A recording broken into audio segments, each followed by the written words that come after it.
Tonight, the New York Post is reporting that alleged victims of Diddy have been talking a lot. And we're hearing a lot of people in Diddy's orbit, names you know, are very worried. Derrick Parker is a former member of the NYPD's rap intel unit, and he joins me now. You had dealings with Diddy back in the day. What was that like? Well, I dealt with him when he had problems with assaults, and he had the shooting at Club New York back in those days. So I was probably the detective that was assigned to go out and investigate what happened at those particular locations with Steve Stout with MTV and with the shooting at the New Yorker Club. Now, the word is that he had his girlfriend at the time, J-Lo, smuggle the gun inside the club. He never caught any charges for it, but his boy went down. Now you see him at the top. I mean, billionaire, all the hits. He's mentoring everybody in the business. But there's some sinister things happening under the surface, according to this lawsuit. Did you see that coming? Yes. When I saw the payoff with Cassie, and I saw that come out and how that was quickly taken care of, I knew things were going to come after this.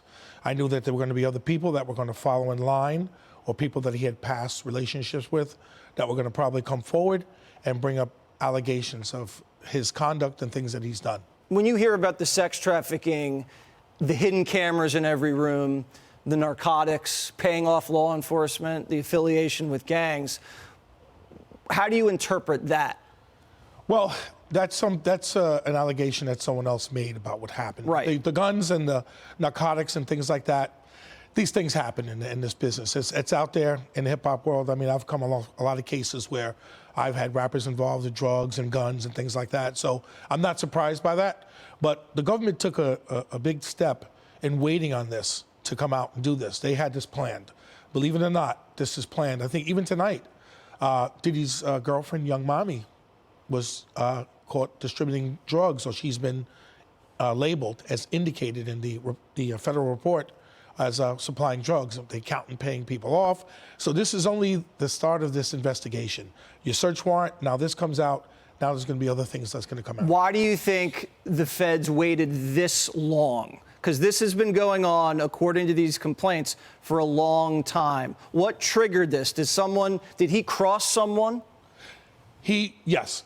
What happens is that the feds have developed cooperators, people that were affected by him or had some ties with him where they had some criminal activity, and they came forward and they give information. So the feds wanted to go in and they wanted to gather everything they could so they can present a tight case, and that's what they're doing right now. This is going to be a tight case, we're hearing? Yeah. Okay. Thank you very much, Derrick, and thanks for all of your expertise. You're welcome. Hey, Sean Hannity here. Hey, click here to subscribe to Fox News YouTube page and catch our hottest interviews and most compelling analysis. You will not get it anywhere else.